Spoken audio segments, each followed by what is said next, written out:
Hi all, welcome to Competitive Cracker. എൻ്റെ പേര് ദിവ്യ K Jose. അപ്പോൾ 10th പ്രിലിംസിനെ സംബന്ധിച്ചിട്ടുള്ള ഒരു ലേറ്റസ്റ്റ് അപ്ഡേഷൻ ആണ് നമ്മൾ ഇന്ന് ഡിസ്കസ് ചെയ്യാനായിട്ട് പോകുന്നത്. നമുക്കറിയാം 3 സ്റ്റേജ് കഴിഞ്ഞു അല്ലേ 10th പ്രിലിംസിന്റെ. അതായത് 28/12/2024, 11/1/2025, 25/1/2025 എന്നിങ്ങനെ 3 ദിവസങ്ങളിലായിട്ട് 3 സ്റ്റേജ് കഴിഞ്ഞു. ഇനി 4ാമത്തെ സ്റ്റേജ് ഫെബ്രുവരി 8-നാണ് നടക്കുന്നത്. അപ്പൊ ഈ 3 സ്റ്റേജിലെ എക്സാം എഴുതാൻ പറ്റാത്തവർക്ക് 4ാമത്തെ സ്റ്റേജിലെ എക്സാം എഴുതാനായിട്ട് PSC ഒരു അവസരം തരുന്നുണ്ട്. അപ്പൊ അതിനെക്കുറിച്ചുള്ള ഡീറ്റെയിൽസ് ആണ് പറയുന്നത്. അത് ആർക്കൊക്കെയാണ് ചെയ്യാൻ പറ്റുന്നത്, അതിന്റെ പ്രോസസ് എന്തൊക്കെയാണ് തുടങ്ങിയ കാര്യങ്ങളാണ് നമ്മൾ നോക്കാനായിട്ട് പോകുന്നത്. അപ്പോൾ നോക്കുക, 28/12/2024, 11/1/2025, 25/1/2025 എന്നീ തീയതികളിൽ നടന്ന കോമൺ പ്രിലിമിനറി എക്സാമിനേഷൻ പ്രാഥമിക പരീക്ഷകൾക്ക് ചുവടെ പറയുന്ന കാരണങ്ങളാല് എന്താണ് എഴുതാൻ പറ്റാത്തവരാണെങ്കിൽ അതിനനുസരിച്ചിട്ടുള്ള മതിയായ രേഖകൾ സഹിതം നിങ്ങൾ അപേക്ഷ സമർപ്പിക്കുകയാണെങ്കിൽ അടുത്ത 4ാമത്തെ സ്റ്റേജിന്റെ എക്സാം നിങ്ങൾക്ക് എഴുതാനായിട്ട് സാധിക്കുമെന്നാണ് പറയുന്നത്.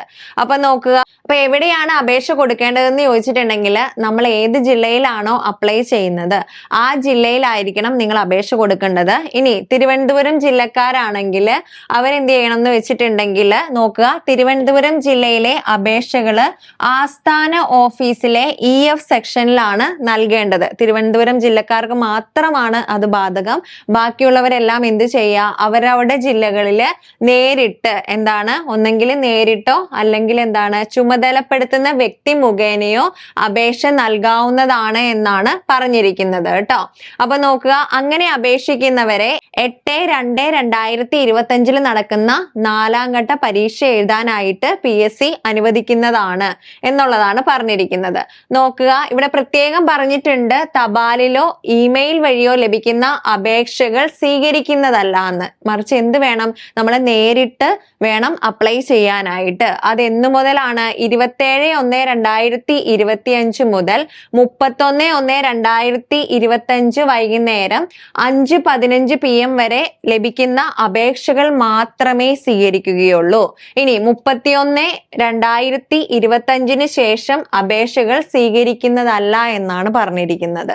അടുത്ത എന്താ പറഞ്ഞിരിക്കുന്നത്, 27/1/2025 മുൻപ് നൽകിയിട്ടുള്ള അപേക്ഷകൾ പരിഗണിക്കുന്നതല്ല. അവർ നിഷ്കർഷിച്ചിട്ടുള്ള നിർദ്ദേശങ്ങൾ പ്രകാരം വീണ്ടും അപേക്ഷിക്കേണ്ടതാണ്. അപ്പൊ ഇത്രയും കാര്യങ്ങളാണ് പറഞ്ഞത്. ഒന്ന് എന്ത് ചെയ്യണം, നമ്മൾ ഏത് ജില്ലയിലാണോ അപ്ലൈ ചെയ്യുന്നത് ആ ജില്ലാ ഓഫീസിൽ നേരിട്ട് അല്ലെങ്കിൽ നമ്മൾ ആരുടെയെങ്കിലും കയ്യിൽ കൊടുത്തു വിടുകയാണെങ്കിൽ അങ്ങനെ മാത്രമാണ് അപേക്ഷ സമർപ്പിക്കാനായിട്ട് സാധിക്കുകയുള്ളൂ. തിരുവനന്തപുരം ജില്ലക്കാരെ സംബന്ധിച്ചിട്ട് അവർക്ക് ജില്ലാ ഓഫീസിലല്ല അപേക്ഷ കൊടുക്കേണ്ടത്. ഇനി തപാലിലോ മെയിലിലോ ഒരിക്കലും അപേക്ഷ സ്വീകരിക്കുന്നതല്ല എന്ന് പറഞ്ഞിട്ടുണ്ട്. കറക്റ്റ് ആയിട്ട് ഡേറ്റ് പറഞ്ഞിട്ടുണ്ട്. 27/1/2025 31/1/2025 ഇടയിലായിരിക്കണം ഈ അപേക്ഷ നൽകേണ്ടത്. അതിനു മുമ്പോ അതിനു ശേഷമോ അപേക്ഷകൾ സ്വീകരിക്കുന്നതല്ല എന്നാണ് പറഞ്ഞിരിക്കുന്നത്. ഇനി നമ്മൾ നോക്കാനായിട്ട് പോകുന്നത് ആർക്കൊക്കെ ഇങ്ങനെ അപ്ലൈ ചെയ്ത് എക്സാം എഴുതാൻ പറ്റുമെന്നുള്ളതാണ്. നമ്മൾ വെറുതെ എഴുതാതിരുന്നിട്ട് ഇനി 4ാമത്തെ സ്റ്റേജ് എഴുതാൻ പറ്റുമോ എന്ന് ചോദിച്ചിട്ടുണ്ടെങ്കിൽ പറ്റത്തില്ല. അപ്പൊ ആർക്കൊക്കെയാണ് പറ്റുന്നതെന്ന് പറഞ്ഞിട്ടുണ്ട്. ഫസ്റ്റ് നോക്കുക, PSC പരീക്ഷാ ദിവസം അംഗീകൃത സർവകലാശാലകൾ അല്ലെങ്കിൽ സ്ഥാപനങ്ങൾ നടത്തുന്ന പരീക്ഷയുള്ള ഉദ്യോഗാർത്ഥികള് 2 പരീക്ഷകളുടെയും അഡ്മിഷൻ ടിക്കറ്റ് ഹാജരാക്കിയാൽ സ്വീകരിക്കുന്നതാണ് അല്ലെ. ഈ കഴിഞ്ഞ എക്സാം ഡേറ്റിൽ അവർക്ക് ഏതെങ്കിലും അംഗീകൃത സർവകലാശാലയുടെ അല്ലെങ്കിൽ സ്ഥാപനങ്ങളുടെ എക്സാം നടന്നിട്ടുണ്ടെങ്കിൽ അതിന്റെ അഡ്മിഷൻ ടിക്കറ്റും PSCയുടെ അഡ്മിഷൻ ടിക്കറ്റും കൂടെ നേരിട്ട് ഹാജരാക്കിയിട്ടുണ്ടെങ്കിൽ അവർക്ക് അടുത്ത എക്സാം എഴുതാനായിട്ട് പറ്റും. അതുപോലെ ആക്സിഡന്റ് പറ്റി ചികിത്സയിലുള്ളവര്, അസുഖബാധിതര് എന്നിവർ അഡ്മിഷൻ ടിക്കറ്റിന്റെ പകർപ്പ്, മെഡിക്കൽ സർട്ടിഫിക്കറ്റും ട്രീറ്റ്മെന്റ് ഡീറ്റെയിൽസും ഹാജരാക്കിയാൽ അവർക്കും അപേക്ഷിക്കാവുന്നതാണ്. 3ാമത്തത് പ്രസവ സംബന്ധമായ അസുഖങ്ങൾ ഉള്ളവര് അഡ്മിഷൻ ടിക്കറ്റിന്റെ പകർപ്പ്, മെഡിക്കൽ സർട്ടിഫിക്കറ്റ്, ട്രീറ്റ്മെന്റ് ഡീറ്റെയിൽസ് എന്നിവ ചേർത്ത് അപേക്ഷിച്ചെങ്കിൽ ആ അപേക്ഷയും സ്വീകരിക്കാവുന്നതാണ്.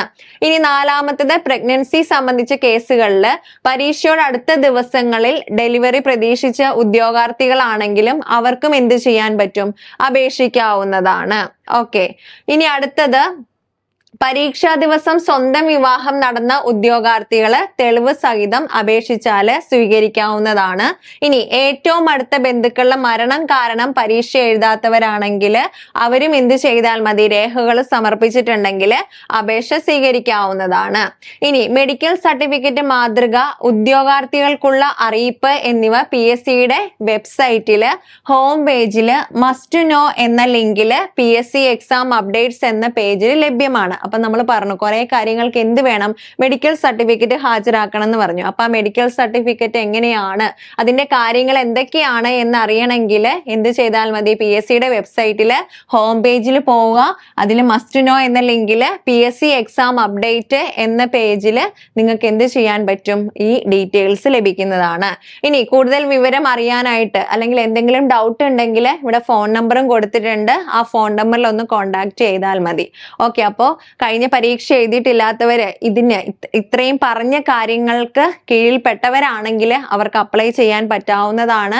വീണ്ടും എക്സാം എഴുതാനായിട്ട് പറ്റാവുന്നതാണ്. അപ്പൊ അങ്ങനെയുള്ളവർ ആരെങ്കിലും ഉണ്ടെങ്കിൽ ഈ പറഞ്ഞിരിക്കുന്ന ഡേറ്റില് വ്യക്തമായിട്ടുള്ള കാരണങ്ങൾ സഹിതം നിങ്ങൾ എന്ത് ചെയ്യുക? അതാത് ജില്ലാ ഓഫീസിൽ അപേക്ഷിക്കാനായിട്ട് ശ്രദ്ധിക്കുക കേട്ടോ. അപ്പൊ നല്ല രീതിയിൽ എല്ലാവരും പഠിച്ച് എക്സാം എഴുതാനായിട്ട് ശ്രദ്ധിക്കുക. അതുപോലെ തന്നെ നമുക്ക് ഈ ദിവസങ്ങളിലൊക്കെ കുറെ അപ്ലൈ ചെയ്യാനുള്ള പോസ്റ്റുകൾ വന്നിട്ടുണ്ട്. അതൊക്കെ അപ്ലൈ ചെയ്യാത്തവർ ആരെങ്കിലും ഉണ്ടെങ്കിൽ എത്രയും വേഗം അപ്ലൈ ചെയ്യാനായിട്ട് ശ്രദ്ധിക്കുക കേട്ടോ.